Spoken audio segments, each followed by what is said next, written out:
आणि आता एक मोठी बातमी मुंबईतून आहे। ठाकरेंच्या एका उमेदवाराची उमेदवारी धोक्यात आलेली आहे। उमेदवार ममता चव्हाण यांची उमेदवारी धोक्यात आल्याचं समजतंय।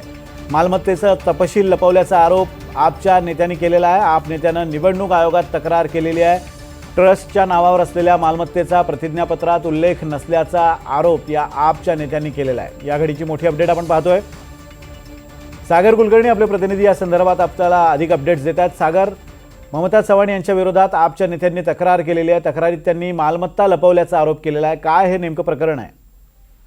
विनोद, मुंबईतील वॉर्ड क्रमांक 97 मधील उभाटाचे उमेदवार जे आहेत ममता चव्हाण यांनी इलेक्शन कमिशनकडे जे स्वतःचे प्रॉपर्टी ॲफिडेव्हिट दिले जातात त्याच्यामध्ये संपत्तीची विवरण देताना काही खोटी माहिती दिली आहे आणि काही मालमत्ता लपवल्याची देखील तक्रार तिथले स्थानिक आपचे जे कार्यकर्ते पदाधिकारी आहेत त्यांनी दिलेली आहे।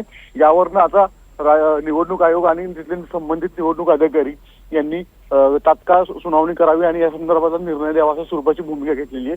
कदाचित याबाबतचे काही महत्वाचे घडामोडी घडून कदाचित अधिकृत उभाटाचा उमेदवाराला धक्का बसण्याची शक्यता आहे। त्याची उमेदवारी रद्द करावी अशा स्वरूपाची मागणी आहे। याबाबतच्या काही घडामोडी पुढच्या 24 तासात सुद्धा घडण्याची शक्यता आहे। मतदान अवघ्या 2-3 दिवसावर आलेलं आहे।